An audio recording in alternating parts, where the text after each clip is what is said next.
আল্লাহ সুবহানাহু ওয়া তাআলা যুগে যুগে অসংখ্য নবী রাসূলকে প্রেরণ করেছিলেন জাতির মানুষকে হেদায়েতের কথা, হেদায়েতের বার্তাগুলো পৌঁছে দেওয়ার জন্য। অসংখ্য অগণিত নবী তার জাতির মানুষদেরকে শিরক, বিদআত, কুফর, নেফাকে, কবিরা গুনাহ এই সমস্ত জিনিস থেকে মানুষকে এইগুলো থেকে দূরে থাকার জন্য প্রাণান্তকর প্রচেষ্টা চালিয়েছিলেন। রাসূল করিম সাল্লাল্লাহু আলাইহি ওয়াসাল্লাম আল্লাহ সুবহানাহু ওয়া তাআলা তাকে এমন একটি সময় প্রেরণ করেছিলেন যখন মানুষেরা, যেই প্রভু তাদেরকে সৃষ্টি করলো তাকে ভুলে গিয়ে মানুষেরা মানুষ হয়ে মানুষকে সেজদা শুরু করে দিল। মানুষ হয়ে একটা নগ্ন এবং আল্লাহর সৃষ্টি জীবকে সেজদা শুরু করলো। মানুষ হয়ে গাছের পূজা, মাছের পূজা, মূর্তির পূজা, পাথরের পূজা, বিভিন্ন ধরনের পূজা আর অর্চনা শুরু করে দিয়ে মানুষেরা যখন গোমরাহিতে নিমজ্জিত হয়ে গেল, আল্লাহ সুবহানাহু ওয়া তাআলা তখন তার রাসূলকে কোরআনে আজিম মহান কিতাব প্রেরণ করে রাসূলকে সেগুলোর সংশোধনের জন্য আল্লাহ তাআলার পক্ষ থেকে মেসেজ দিলেন। রাসূল করিম সাল্লাল্লাহু আলাইহি ওয়াসাল্লাম জাতির মানুষদেরকে কোরআনের কথাগুলো বলার কারণে মানুষেরা পূজা অর্চনা, শিরক আর বিদআত থেকে দূরে সরে গিয়ে সোনার মানুষে পরিণত হয়েছিলেন। কথা ঠিক কিনা বলেন? নবীজি ঝাড় ফুঁক দিয়ে আর তাবিজ তুমার দিয়ে কোনো মানুষকে ভালো করার জন্য চেষ্টা করেন নাই, তা করেছিলেন। নবীজি বলছেন, এমন একটি যুগে এসেছি, আল্লাহ তাআলা আমাকে পাঠিয়েছিলেন নোংরামির একেবারে নিম্ন অতল তলদেশে মানুষরা নিমজ্জিত হয়েছিল। সেই সমস্ত নোংরা পরিবেশের মানুষদেরকে আল্লাহর হাবিব কোরআনে কারীম আর হাদিস শুনিয়ে তাদেরকে সংশোধন করেছিলেন। ঠিক কিনা বলেন আমার ভাইরা? আজকেও যদি আমরা সেই কোরআন থেকে যদি কথা শুনি, আমাদের পরিবর্তন হওয়ার কোনো সম্ভাবনা আছে না? নাই। রাসূল করিম সাল্লাল্লাহু আলাইহি ওয়াসাল্লাম সেই নোংরা পরিবেশকে কলুষমুক্ত করে ঘোষণা করলেন, খৈরুল কুরুনি করনি, সর্বোত্তম শ্রেষ্ঠ যুগ যদি হয় সেটা হলো আমি মুহাম্মাদের যুগ। চিৎকার করে বলেন আল্লাহু আকবার। তাহলে বোঝা গেল রাসূল করিম সাল্লাল্লাহু আলাইহি ওয়াসাল্লাম কোরআন দিয়ে মানুষকে শাসন করার কারণে আর কোরআন দিয়ে হেদায়েতমূলক কথা বলার কারণেই সেই মানুষগুলোর পরিবর্তন হয়েছে। আজকেও যদি আমরা কোরআন দিয়ে যদি কথা বলি, আমাদের হেদায়েত কম আর বেশি হোক, হেদায়েত কম আর বেশি হোক নিশ্চিত হবে, এতে কোনো সন্দেহ নেই। ঠিক কিনা বলেন? এজন্য আমার ভাইরা, কোরআন হচ্ছে মানুষের জন্য হেদায়েতের খেতাব। এই পৃথিবীর মানুষরা যদি আল্লাহর কাছে যদি হেদায়েত কামনা করে, তাহলে কোরআনের কাছে ফিরে আসতে হবে। কোরআন বাদ দিয়ে বাহিরে যেখানে যাবে, পীরের দরবারে যাবে, দরগায় আর দুর্গায় আর মাজারে যেখানে যাক না কোনো, মানুষের হেদায়েত মিলবে না। কারণ হলো আল্লাহ রাব্বুল আলামিন অন্য কোথাও হেদায়েত রাখে নাই, হেদায়েত রেখেছেন আল্লাহ কোরআনে কারিমের ভিতরে। এজন্য আমার ভাইরা, আল্লাহ রাব্বুল আলামিন বলেন, ومن أعرض عن ذكري فإن له معيشة ضنكا ونحشره يوم القيامة أعمى। চিৎকার করে বলেন আল্লাহু আকবার। আমার ভাইরা, এইদিকে খেয়াল করেন, খুব মনোযোগ দিয়ে কথা শুনতে হবে। আল্লাহ তাআলা বলছেন, ومن أعرض عن ذكري فإن له معيشة ضنكا। পৃথিবীর মানুষেরা শোনো, যারা কোরআন শুনবে না, আল্লাহর জিকিরকে যারা অনুসরণ করবে না, কোরআনকে যারা অনুসরণ করবে না, কোরআন যারা নিজেরা পড়বে না আর কোরআন থেকে হেদায়েত গ্রহণ করার চেষ্টা করবে না, তাদের জীবনটাকে আল্লাহ তাআলা সংকীর্ণ করে দিবেন। তার মানে হলো তার জীবন থেকে সমস্ত বরকত আর রহমত আল্লাহ কেড়ে নিবেন। রহমত আর বরকত যদি পেতে হয়, কোরআনের কাছে ফিরে আসতে হবে। ঠিক কিনা বলেন? শুধু তাই না, আল্লাহ রাব্বুল আলামিন বলেন, ওয়ানাহশুরুহু ইয়াওমাল কিয়ামাতি আ'মা। কোরআন যারা শুনবে না, কোরআন যারা বুঝবে না আর কোরআন যারা পড়বে না, আল্লাহ তাআলা তাদেরকে কিয়ামতের দিন অন্ধ করে কিয়ামতের দিন উঠাবেন। কি করে উঠাবেন? অন্ধ করে। সেদিন জাতির মানুষরা বলবে, আল্লাহ তাআলা, আমি তো পৃথিবীর জমিনে চক্ষুষ্মান ছিলাম, আমার চোখ ভালো ছিল, আমি তো চোখে দেখতে পেতাম, কিন্তু আজকে তুমি কেন আবার চক্ষুটা বন্ধ করে কিয়ামতের দিন কোটি কোটি মানুষের সম্মুখে উপস্থাপন করলে? আল্লাহ রাব্বুল আলামিন বলবে, গোলাম শোনো, তোমার কাছে কোরআন দেওয়া হয়েছিল, আমার কোরআন এটাই না সকালে ফজরের পরে ওজিফা করবা, কোরআনেরই না তালিম দিবা, অন্য কিতাবের কেন তালিম হবে? বুখারী শরীফেরও তালিম হতে পারে না? আল্লাহ তাআলা বলছেন কোরআন গবেষণা করো। আফালা ইয়াতাদাব্বারুনাল কোরআন, তোমাদের কি হয়েছে যে তোমরা কোরআন নিয়ে গবেষণা করো না আর কোরআনের তোমরা তালিম দাও না? কোরআনের তালিম দিতে হবে, অন্য কোন কিতাবের তালিম চলবে না। আল্লাহ রাব্বুল আলামিন বলছে, বান্দা শোনো, পৃথিবীর জমিনে কোরআন ছিল, কোরআন বাদ দিয়ে অন্য কিতাবের অনুসরণ করেছিলেন। কোরআনের হেদায়েতের কিতাব, মস্ত বড় হিদায়েতের কিতাব থাকার পরেও কোরআনের বাহিরে অন্য কিতাবের মধ্যে হেদায়েত তালাশ করেছিলে। এই জন্য আজকে কিয়ামতের দিন তোকে আমি অন্ধ করে উঠায় দিলাম।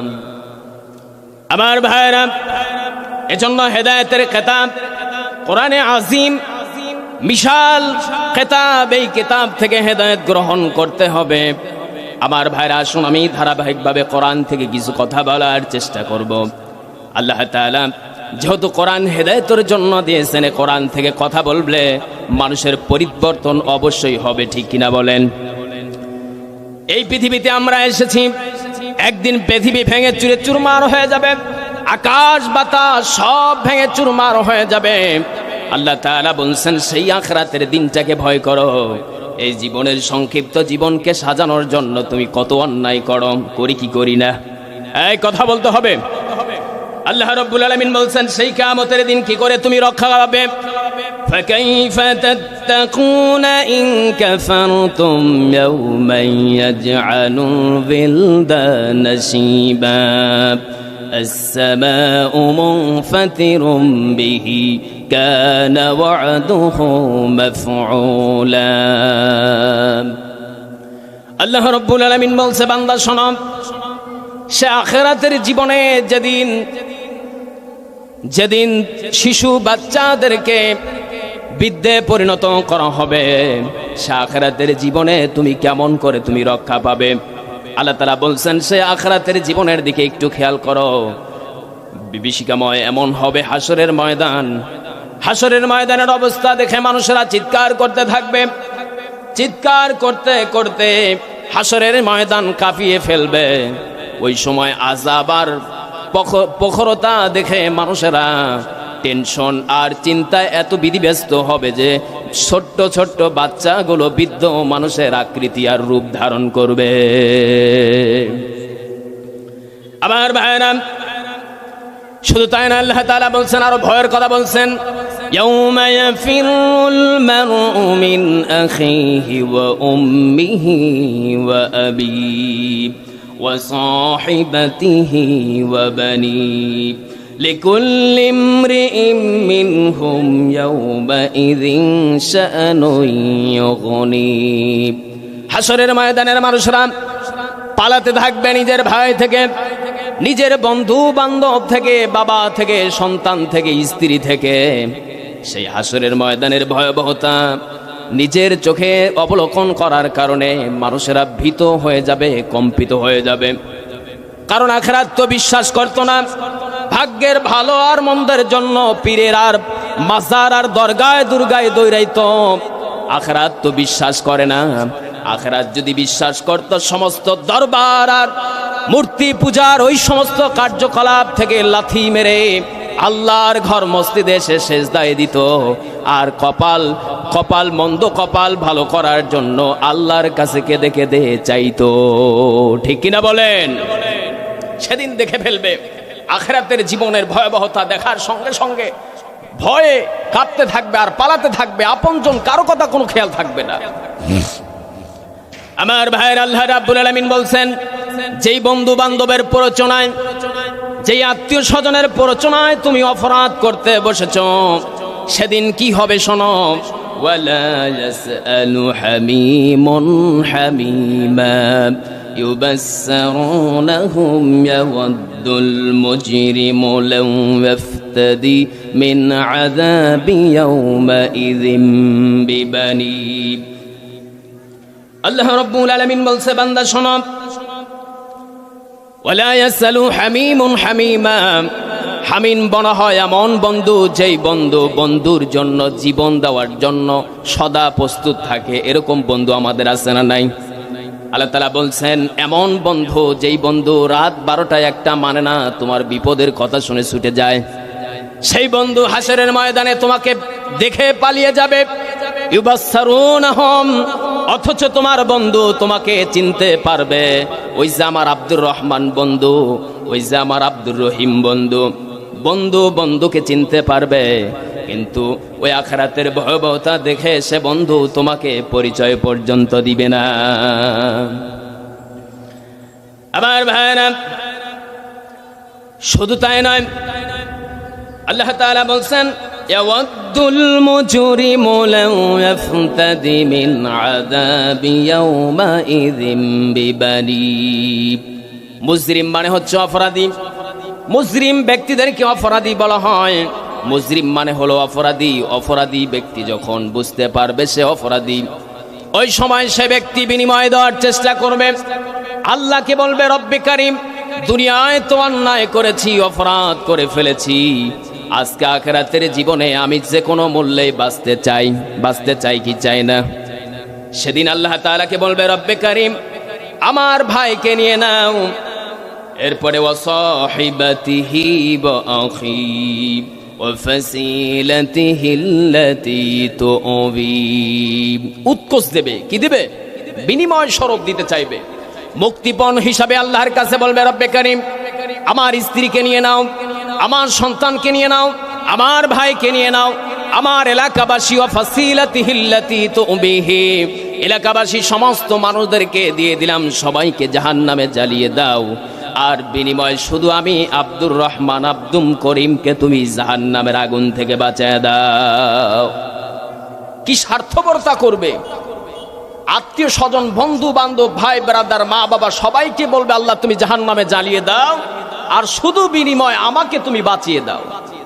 ভয়াবহতার দিন কতটা একটু খেয়াল করেন।